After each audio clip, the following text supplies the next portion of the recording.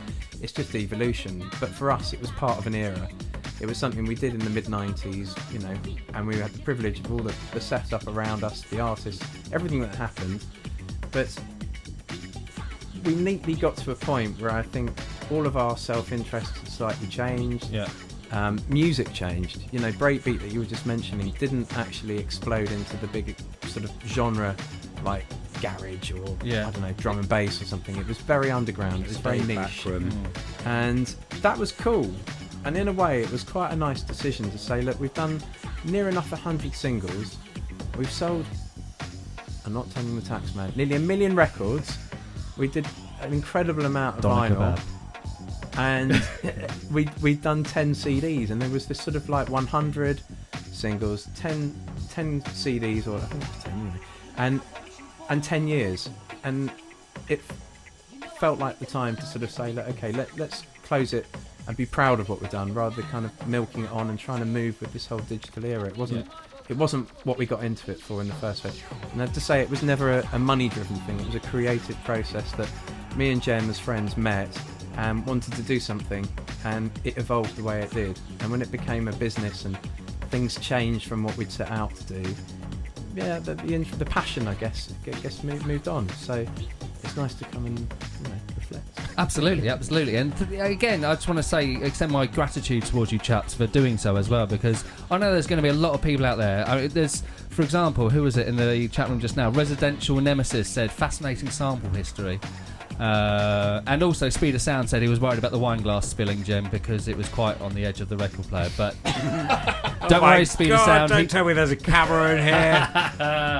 Right, I'll tell you, we haven't talked about. We've talked about a few of the people on the label. We haven't talked about your A Skills, as Crafty Cuts, Dramatic Twins, Stereo 8. There's lots of people on there, isn't there? Yeah, there really. I mean, we were very, very lucky. All these we were just sort of brought together with this wonderful bunch of people, and so A Skills and Local Lad and Crafty Local. Yeah, exactly. Lived down the road, and Crafty was he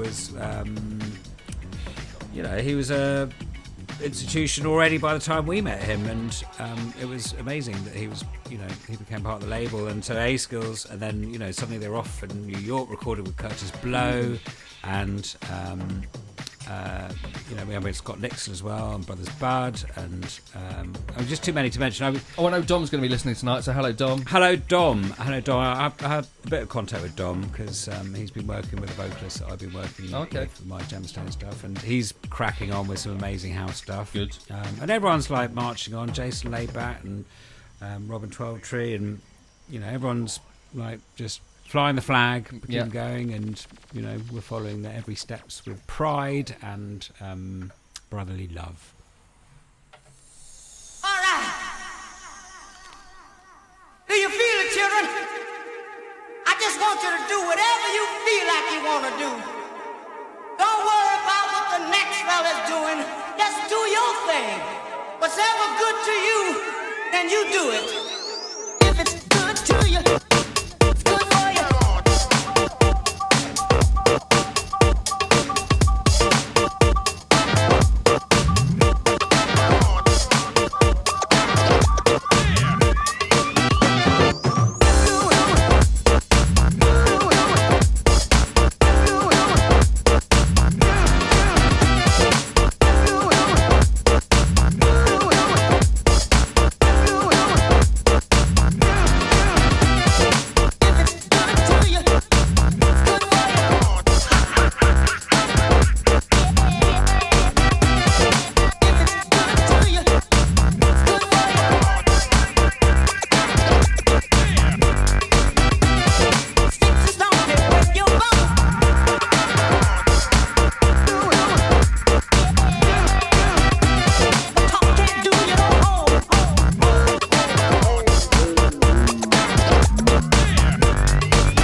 So, of course, in the background is A Skills' remix of Plump DJ's Funk Hits the Fan. So it must have been pretty cool for Crafty Cuts and A Skills to join you guys, because A Skills was slightly different to everything else you were doing at the time.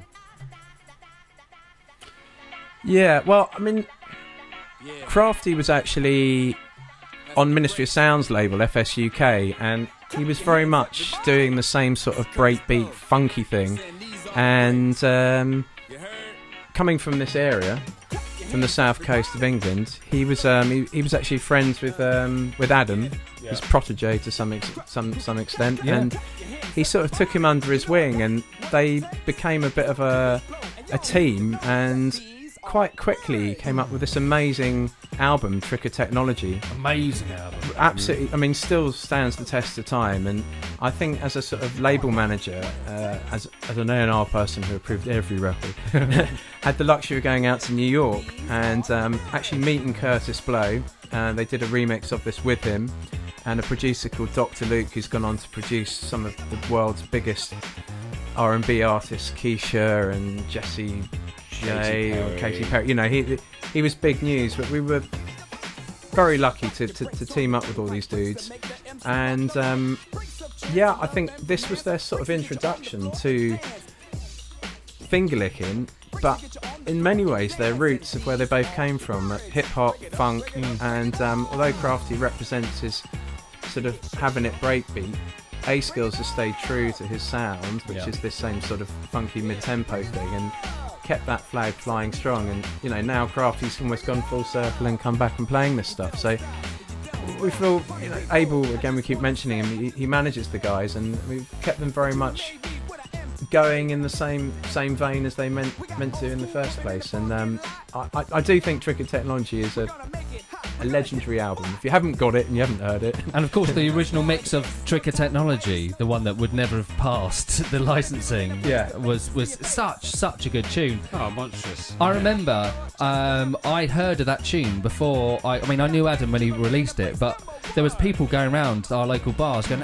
"There's a local DJ playing this tune that says Trick Technology. Have you heard it?" I was like, "Yeah, I know what that is. I know it is." So that's an example of how good producers they are. They really are. And I mean, Crafty, you know, he's always been a hip hop guy, and like Justin said, he's gone through a whole sort of full circle, and he's done these fantastic anthologies of hip hop and stuff,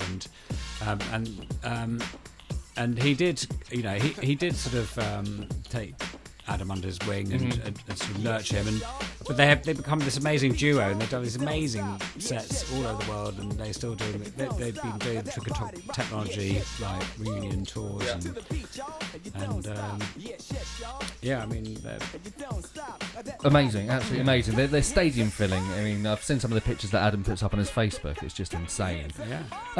Also, I mean, I wish we had more time, because we could probably just sit here and talk, and I'm sure the listeners would probably enjoy that. But thank you very much. I would definitely like to, because I'm quite good pals. I met the first guys I met from Finger Lickin' were Nick and Lanks, and their secret third member Steve, who then went on to be Daft Funk, obviously. But how did you get to know the Dramatic Twins guys? Did they evolve from Shades of Rhythm for you guys, or were they Dramatic Twins before they joined you guys? No, they were originally Shades of Rhythm, which you know, when I certainly did my sort of early raving days, going out and listening like a lot of people did to Prodigy and Bizarre Inc. and all that kind of stuff. Shades of Rhythm were absolutely up there as one of the anthemic acts of the time, and so to me they still are, you know, classic. But they had set up a label, I think it was even called Dramatic, and again it just fitted with the label, and I think we got in touch with them and just said, look, would you be interested in coming on board? And that's what they did, and very much part of the Finger Licking family. You know, they were, along with Stereo 8 and a lot of the other people we've mentioned, at a certain stage in the label, absolutely paramount in producing the catalogue that we had. So an amazing catalogue it is as well. And also, you guys are obviously doing your own thing now. And another reason why I wish we had more time on the show this evening, because we're obviously going to finish off with a mix in a second. But I want to talk to you guys about what you guys are up to at the moment. Jem, you're obviously championing the Gemstone thing as well. Yeah, so still putting singles out as Gemstone. we're on Freshly Squeezed, and I put out a track on Bomb Strikes, and I had an album out which I put out myself on Bandcamp. So check it out on Gemstone Music on Facebook or Gem-Stone on SoundCloud. And I've been doing stuff with Reddy Pilgrim as Bush Doctors, like doing a bit of funk and sort of dirty disco-y kind of stuff. So keeping busy on the music side and still doing lots of artwork. And you can see it all at gempanufnik.com. And you are you going over to the States to do another show soon? No, we're going to do a show. I'm doing a show with Reddy Pilgrim, actually. We're going to do an exhibition because Reddy Pilgrim is actually a very talented artist. He is, yeah, he's brilliant. So we're doing a joint show at the end of November, and if you want to hear about where that is, just follow us at Gempanufnik Art on Facebook, or find me on gempanufnik.com. But just keep them busy. Excellent. And Justin, what's keeping you busy at the moment?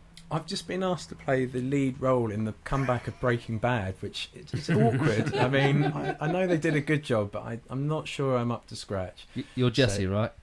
No, I'm Mr. White, Mr. Green in the comeback. No, I've set up again. It's interesting because it's a sort of full circle situation. After we did the label, I continued to DJ and had an amazing career doing that, and I still do a bit. I was just playing at V Festival with Mark Ronson, name drop, and off to play Shambhala this weekend. But as far as like the production and the label stuff goes, as we were saying earlier, that's kind of left in the history vaults really for me. But what I've done is ironically, having run a bar in Camden, I've now set up a mobile bar called the Bug Bar, which is also a DJ booth, and we had it at Festival and Latitude and all sorts of different festivals. And this is the third year, so if you ever need a cool VW camper van, I'm not going to do the plug, but anyway, check it out. It's called the Bug Bar. But I'm going to do a mix for you now, just to show I've still got the skills. Excellent. So, ladies and gentlemen, thanks very much for tuning in this evening, listening to Get On Jackin Sessions. Of course, for the last hour or so, we've been chatting to Justin and Jem about the history of finger licking. But I think it's probably safe to say that we're going to finish off the show with a little bit of music, just following this rap jingle. You are listening to Blast FM, worldwide internet business. These fingers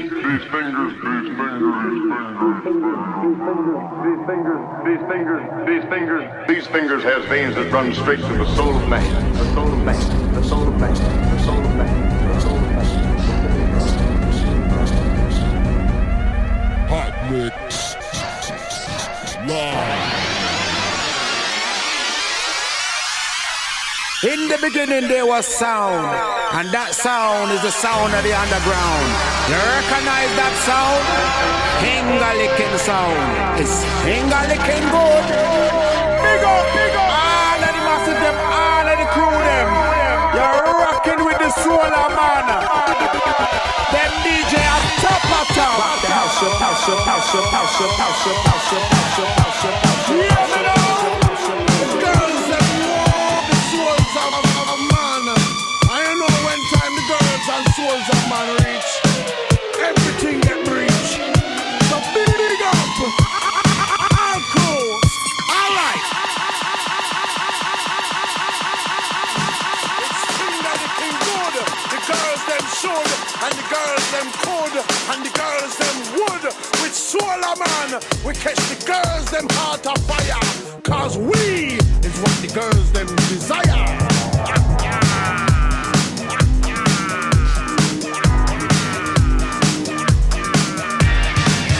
So big up, all crew, all right.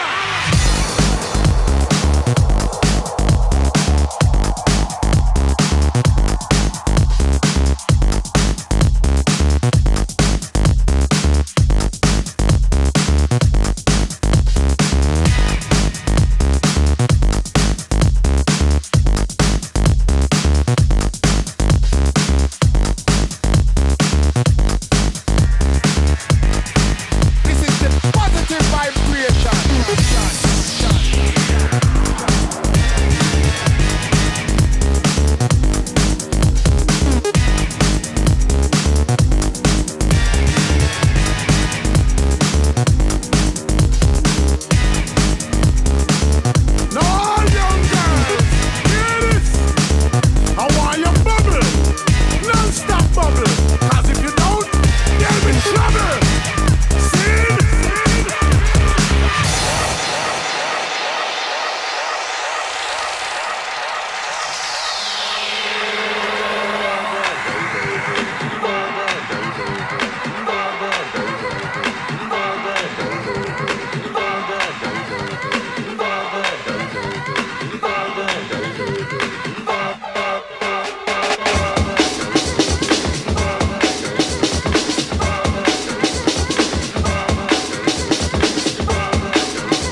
This is music, not chicken.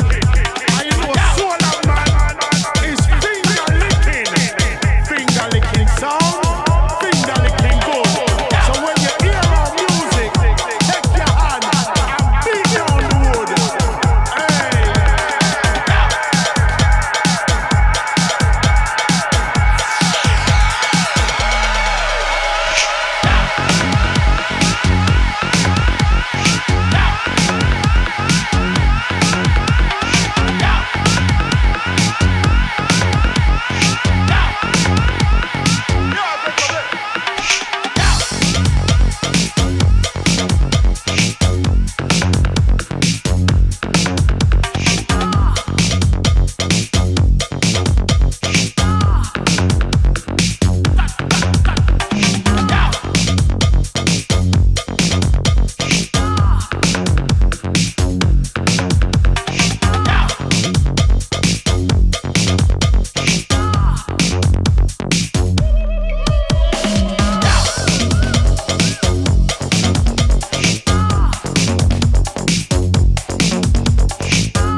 baby.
for you.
Set for the lockdown.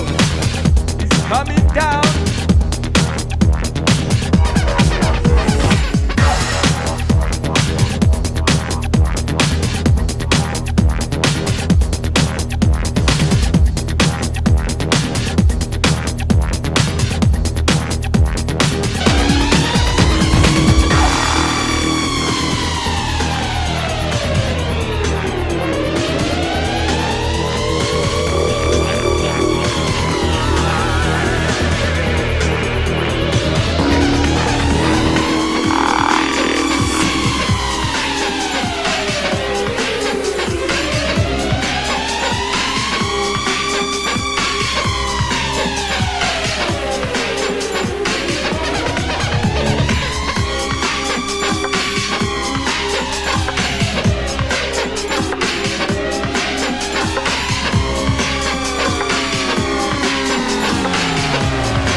These fingers have veins that run straight to the soul of man. The soul of man. The soul of man. The soul of man.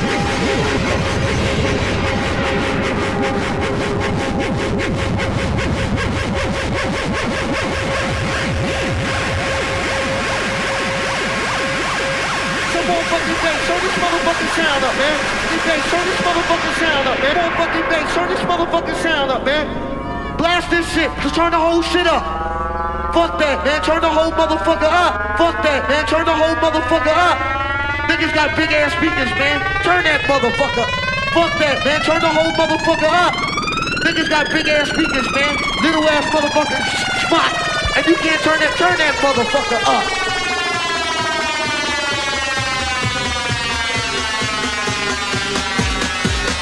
This is the soul of man.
Yo, yo, watch out the killer brew and grab you.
boom bak tek tak tak tek.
Well, there you go, ladies and gentlemen. Soul of a Man. Yeah! Finger licking. Finger licking signing out. Oh, there we go. How amazing was that? Now, I'll tell you something, a little secret between me and you listeners. The 23-year-old me has just done something in his pants that's unexplainable. That was fantastic. Thank you very much, Jem and Justin, a.k.a. Soul of a Man. Pleasure. Finger licking. See you in heaven. That was amazing. Thank you very much. So, in a couple of weeks' time, we welcome back to the show Spirit Chaser for their second spot on the Get On in Jackin sessions. That's 2 weeks today. Otherwise, the set list and the download will be available probably tomorrow, because I think we're probably going to carry on drinking a little bit more. Not that we've drunk anymore, have we? No, not yet. No, exactly. So, Brap FM, Get On It in Jackin session listeners, thank you very much for taking the time out of your evening and joining us. Jem, Justin, thank you very much. Big up to Tony. Thank you. We'll see you all in a couple of weeks' time. Ta-da!